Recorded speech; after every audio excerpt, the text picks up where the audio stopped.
हैं हज़रत मौलाना डॉक्टर उबैदुल्लाह कासमी साहब। इनसे हम रमज़ान ज़कात पर कुछ आज बात करेंगे। तो सबसे पहला सवाल हजरत ये है मेरा कि ज़कात की अहमियत व फजीलत क्या है?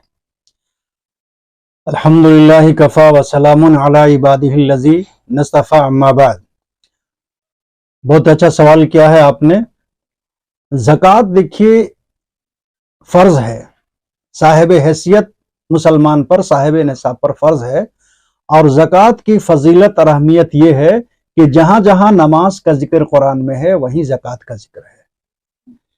और ज़कात एक ऐसा अमल है कि आका सल्लल्लाहु अलैहि वसल्लम से पहले भी बहुत सारे नबियों के ऊपर, बल्कि यूँ कहिए कि तमाम नबियों की शरीयत में ज़कात को फ़र्ज करार दिया गया है। उसकी हैसियत और उसकी अहमियत और उसकी कैफियत अलग अलग रही है, उसका निसाब अलग अलग रहा है। लेकिन ज़कात पिछली शरीयतों पर भी ज़रूरी और लाजिम करार दिया गया था। कुरान की मुख्तलिफ आयतों में ज़कात की फजीलत को बयान किया गया है। तो जिस अमल का जिक्र कुरान में आ जाए, इससे उसकी अहमियत वाज़े हो जाती है। और ख़ुद आका सल्लल्लाहु अलैहि वसल्लम ने ज़कात निकालने की तरगीब बयान की है। कुरान में ज़कात नहीं निकालने वालों पर सख्त अज़ाब बयान किया गया है।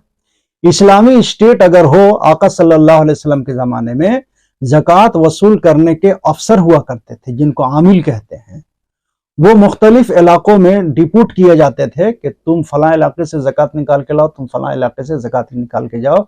और बाज़ाब्ती इसका ऐलान होता था कि फलां बस्ती के लिए फलां आदमी जो है ना, ज़कात वसूल करने के लिए मुकर्रर किया जा रहा है, और लोग ज़कात निकाल के देते थे।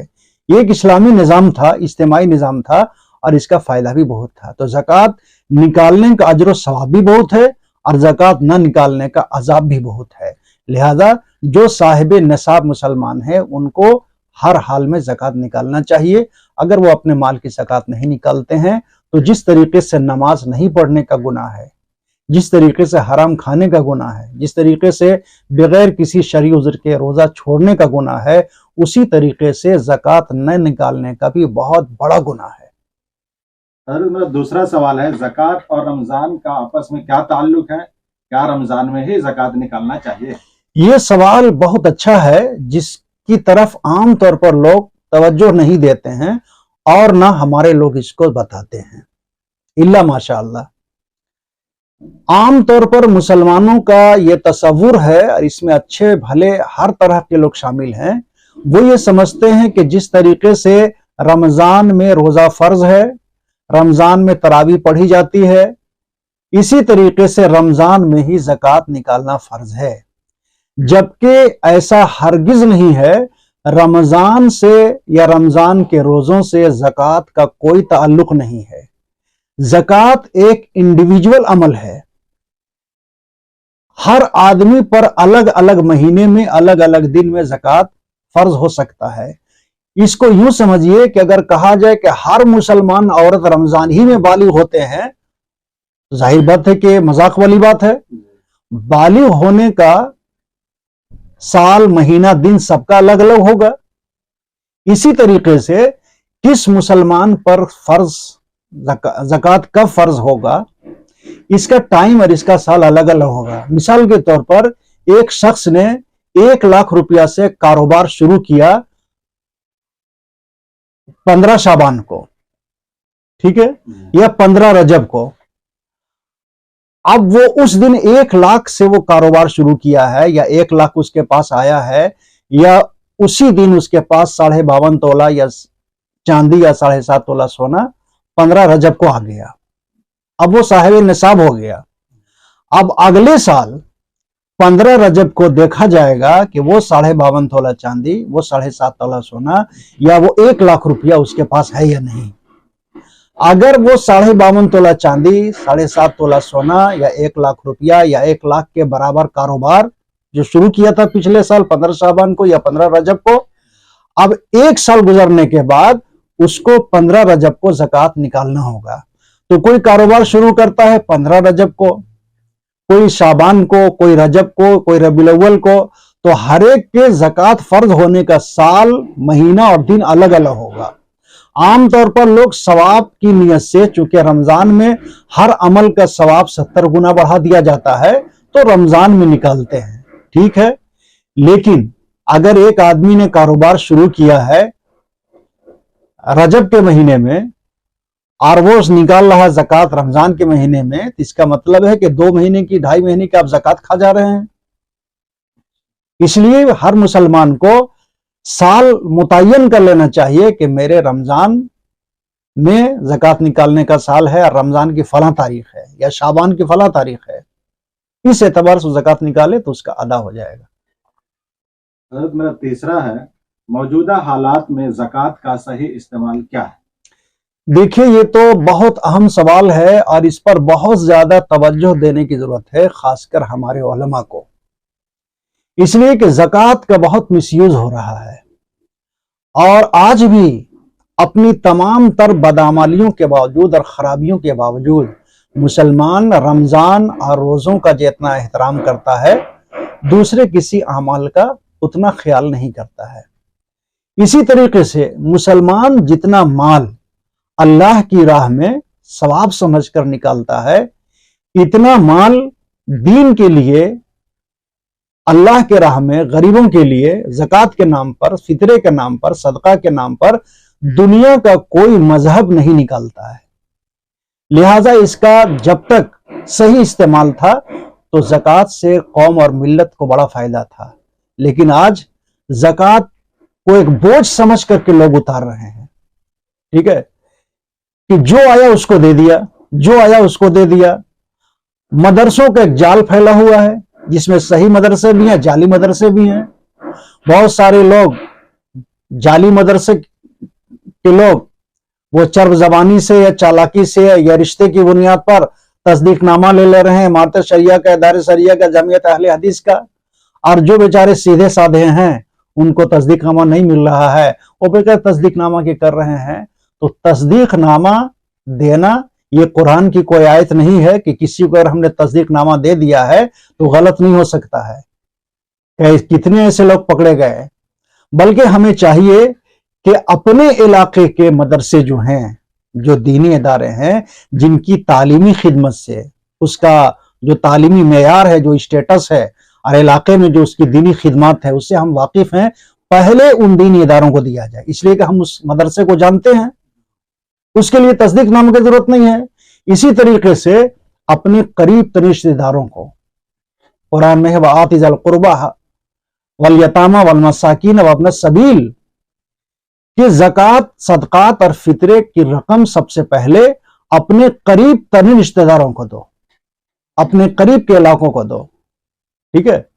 زکوٰۃ کا سب سے بہتر استعمال یہ ہے، اور میں بار بار اس کو ہمیشہ کہتا ہوں کہ دینی اداروں میں تو ہم زکوٰۃ دے دیتے ہیں اور دینا چاہیے، مدارس دین کی قلعے ہیں، لیکن جب ہم کہتے ہیں کہ آج مسلمانوں کو ماڈرن ایجوکیشن حاصل کرنا چاہیے اور مسلمانوں کو سول سروس میں جانا چاہیے،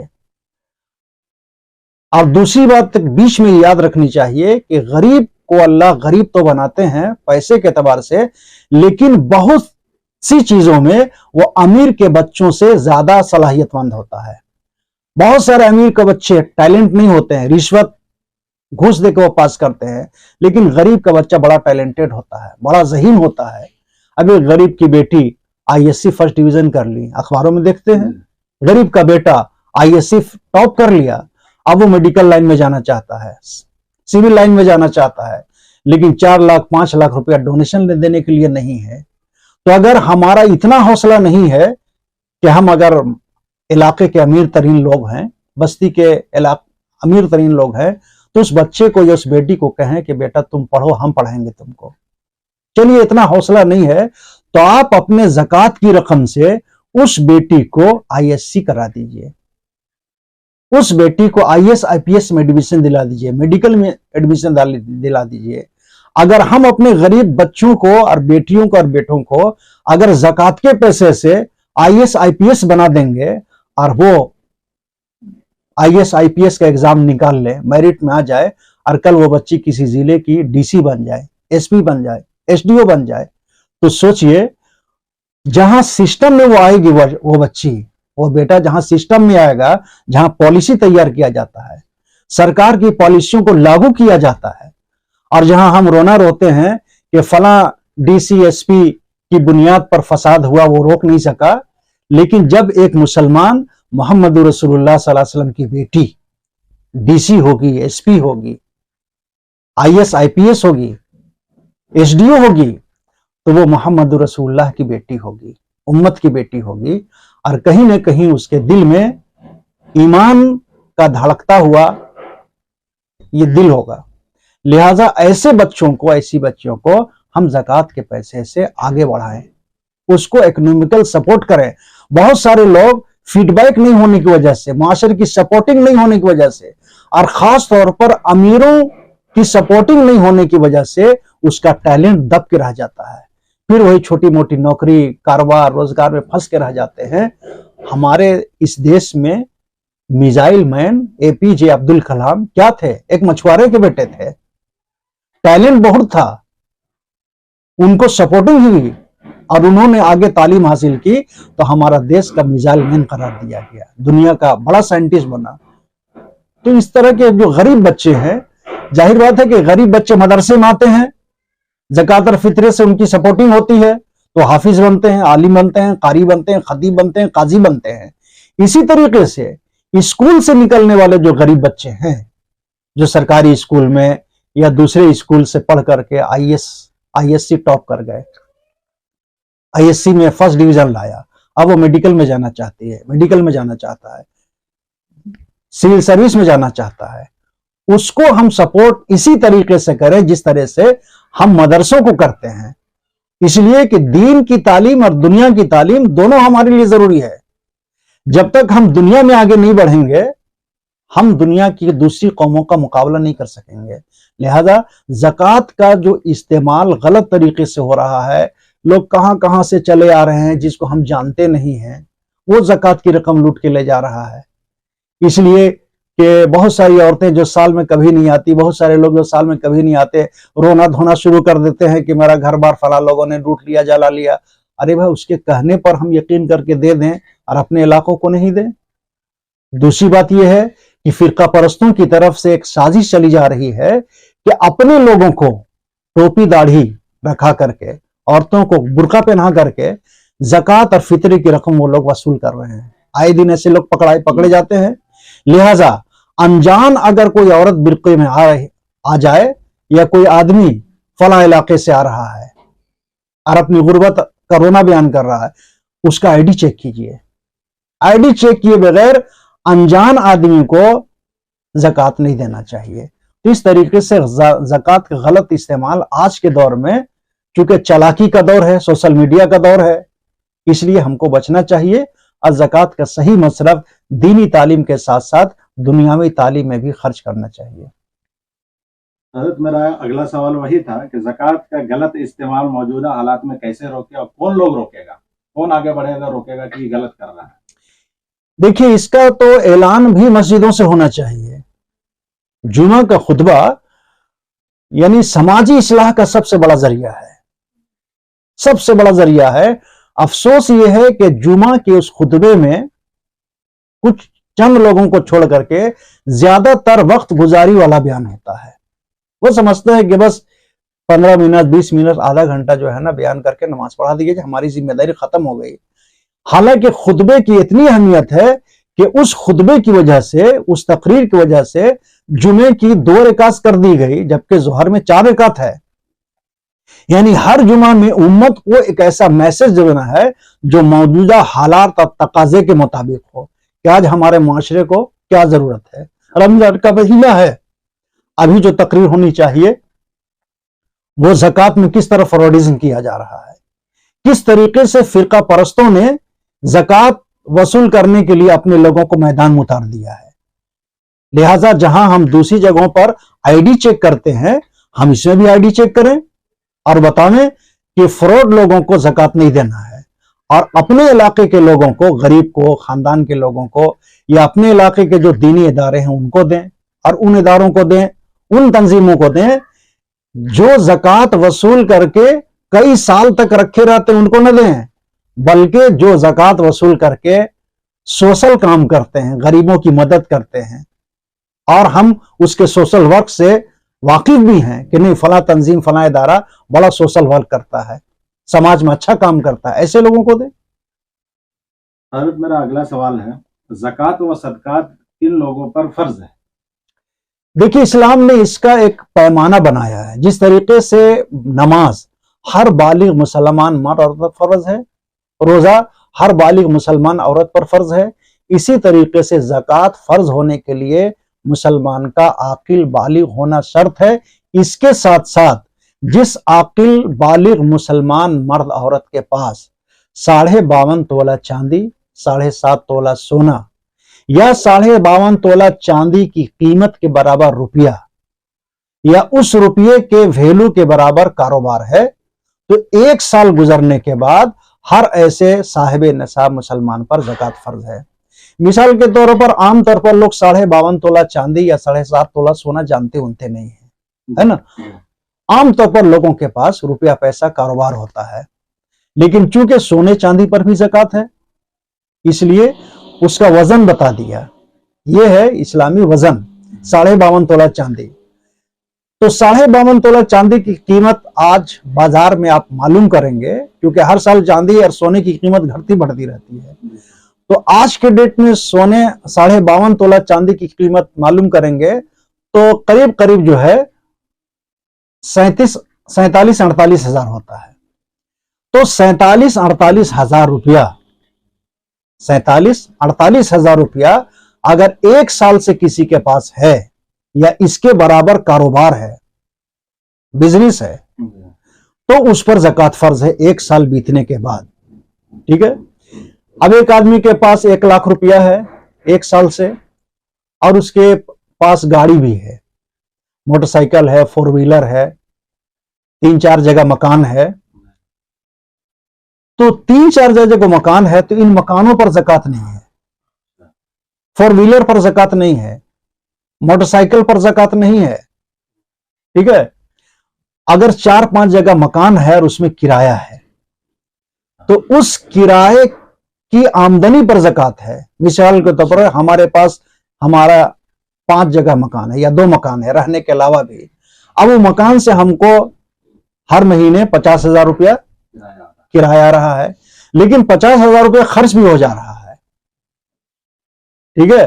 तो वो जो किराया आ रहा है उस किराए पर नहीं, बल्कि किराया आ रहा है और खर्च होने के बाद कितना बच रहा है, जो बचा हुआ अमाउंट है, ज़कात टैक्स की तरह नहीं है कि आप हर हाल में टैक्स अदा करना है, आप चाहे खर्चा करें या नहीं करें। इस्लाम ने इतनी सहूलत दी है कि जो खा पी करके बीमारी और दूसरी जरूरियात में तालीम में खर्च करके इतना अमाउंट बन जाए, 48,000 रुपया बच जाए, उस 48,000 में 2.5% निकालना है, 1,000 में 25 रुपया निकालना है। तो बहुत आसान है। तो 52.5 तोला चांदी या 7.5 तोला सोना। एक बात और यहां पर वाज़ेह हो जाए कि अगर किसी मुसलमान के पास 52.5 तोला चांदी से कम चांदी है, मिसाल के तौर पर 50 तोला चांदी है और 1 रत्ती सोना नहीं है और 1 रुपया भी नहीं है और कोई कारोबार नहीं है, सिर्फ 52 तोला चांदी है, तो सिर्फ उस 52 तोला चांदी पर ज़कात नहीं है, क्योंकि निसाब से कम हो गया। इसी तरीके से किसी के पास 7 तोला सोना है और 1 रत्ती चांदी नहीं है, 1 रुपया भी नहीं है घर में और कोई कारोबार नहीं है, सिर्फ 7 तोला सोना है, 6 तोला सोना है, तो खाली 7 तोला सोना पर और 1 रत्ती चांदी नहीं है, कोई अंगूठी नहीं है, 1 रुपया भी नहीं है, कोई कारोबार नहीं है, तो निसाब से कम अगर खाली सोना है या चांदी है तो सिर्फ सोना और चांदी पर, याद रखिए, निसाब से कम हो जाए और सिर्फ सोना है तो उस पर नहीं है ज़कात। लेकिन थोड़ी सी चांदी है, थोड़ा सा सोना है, थोड़ा सा कारोबार है और थोड़ा सा रुपया है, अब इन सब के अमाउंट को मिलाएंगे। मान लीजिए 5,000 रुपया 1 साल से है, थोड़ी सी चांदी है तो उसको जोड़ा तो पता वो 15,000 का है, सोना जो है 20,000 का है, इस तरीके से 70,000 हो गया। इस पूरे अमाउंट को मिलाएंगे तो ज़कात उस पर फर्ज हो जाएगी। इसी तरीके से कुछ लोग ऐसे हैं, आमतौर पर ऐसा होता है कि ज्वाइंट फैमिली है, या ज्वाइंट फैमिली तो नहीं है, अलग अलग हैं, लेकिन 4 भाई हैं और दुकान एक ही है, ठीक है ना। आमतौर पर ऐसा होता है, चारों भाई हैं, बाप अभी जिंदा है या जिंदा नहीं है, अब एक ही दुकान है, आमदनी हो रही है। अब ज़कात कौन अदा करे, कौन भाई अदा करे? बड़ा भाई अदा करे, छोटा भाई अदा करे, मंझला या संजला, कौन अदा करे? अब उसमें यह है कि अब पैसा एक ही जगह जमा हो रहा है, बैंक में या घर में, ठीक है। अब ज़कात किस पर या सदका किस पर है? तो उसकी सूरत यह है कि अगर उस एक कारोबार से जो आमदनी हो रही है और खा पी के बच रहा है, मिसाल के तौर पर उसे एक दुकान से आमदनी हो रही है और एक अमाउंट बचा हुआ है, अब उस अमाउंट को 4 हिस्सा में तकसीम करेंगे, 4 हिस्से में तकसीम करेंगे। मिसाल के तौर पर 1 लाख रुपया बचा हुआ है और ज्वाइंट फैमिली है, ज्वाइंट कारोबार है ना, किसी एक भाई का नहीं है, चारों भाई उसमें शरीक हैं।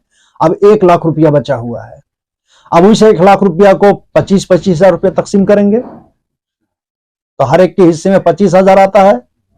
अब जाहिर है कि 25,000 48,000 के बराबर नहीं है, 52.5 तोला चांदी की कीमत बराबर नहीं है, तो किसी पर ज़कात नहीं है। इतना आसान मसला है। हजरत आखिरी सवाल, कुरान और हदीस की रोशनी में ज़कात और फितरा किन लोगों को देना अफजल है? देखिए, कुरान की मुख्तलिफ सूरतों में, सूरह तौबा में ज़कात 8 किस्म के लोगों को देना चाहिए और अल्लाह ने तय कर दिया है। मिस्कीन हैं, गरीब हैं, इसी तरीके से फ़कीर हैं, ज़कात वसूल करने वाले आमिल हैं, या गर्दन छुड़ाना यानी जो कैदी हैं उनकी रिहाई के लिए। अब आज गुलाम का दौर नहीं है, ठीक है, लेकिन गुलाम के बदले में एक चीज हमारे यहाँ राइज है, गर्दन छुड़ाना, ये आजादी दिलाने के लिए ज़कात की रकम अदा की जा सकती है। तो गरीब, मिस्कीन, बेवा, यतीम सब लोग जानते हैं, इनको देना चाहिए। लेकिन गर्दन छुड़ाना, आजादी दिलाना, अब एक मुसलमान झूठे मुकदमे में जेल में है या गरीब मुसलमान है और वो जेल में है, मुश्किल से 6 महीने उसकी सजा होनी चाहिए, लेकिन साल भर जेल में है क्योंकि उसके केस की पैरवी करने वाला कोई नहीं है, कोई मुकदमा लड़ने वाला नहीं है। तो बहुत सारे मुसलमान भाई हमारे जो जेलों में हैं, अब उनकी लड़ाई लड़ने वाला कोई नहीं है, तो अगर कोई आदमी अपने ज़कात के पैसे से उस मुसलमान का मुकदमा लड़ता है ताकि वो गरीब जेल से आजाद हो जाए और अपने बीवी वाले बच्चों के काम आए, तो ज़कात का पैसा उन गरीब और बेसहारा कैदियों के केस की लड़ाई लड़ने में भी खर्च किया जा सकता है। दूसरी बात यह है कि ज़कात निकालने वाला जिससे पैदा हुआ है ऊपर तक उसको नहीं दे सकता है। जैसे बाप माँ से पैदा हुआ तो बाप माँ को नहीं दे सकता, दादा दादी को नहीं दे सकता, नाना नानी को नहीं दे सकता, ऊपर तक।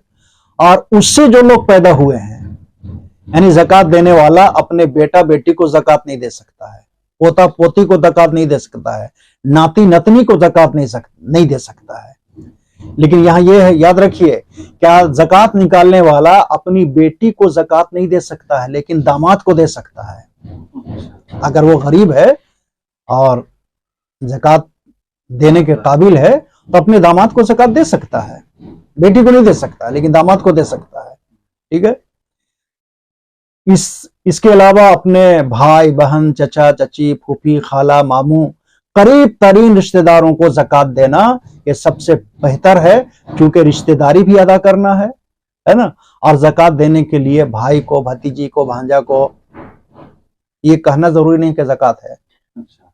दिल से नियत कर लिए, कोई अमाउंट दे दिए, या अपने भाई के बच्चों का एडमिशन स्कूल में करा दिए और कहा कि हमने सोचा है कि बच्चों का एडमिशन करा दें स्कूल में, किताब उताब सब ले दें, और नियत की है ज़कात के पैसे से, तो ये सबसे बेहतर सूरत है, ये मुसलमानों को करना चाहिए। इसलिए कि एक भाई अपने बेटे को डीएवी में, कॉन्वेंट में, डीपीएस में पढ़ा रहा है, और उसी का भाई उसी घर में गरीब होने की वजह से सरकारी स्कूल में भी नहीं पढ़ा रहा है। तो ऐसे साहिब निसाब अमीर भाई को चाहिए कि अपने बच्चों का एडमिशन उसी स्कूल में करा दे जहां अपने बेटे का कराया है, और ज़कात के पैसे से करा दे। वो ज़कात नहीं दे किसी मदरसे को या किसी है, बस हर साल अपने ज़कात की रकम से अपने भतीजी को, अपनी भांजी को, अपनी बहन को पढ़ा दे। ये सबसे बेहतर सूरत है और ये सबसे बेहतर तरीका है ज़कात अदा करने का। इस तरीके से करीब रिश्तेदारों को, मोहल्ले के लोगों को और अपने इलाके और बस्ती के इदारों को, दीनी इदारों को, तंजीमों को, जिससे हम फुल्ली कन्फर्म है, मुतमईन है, ऐसे लोगों को ज़कात देना चाहिए। तो ज़कात की रकम का सही इस्तेमाल होगा। थैंक यू, बहुत शुक्रिया सर, आपने वक्त दिया।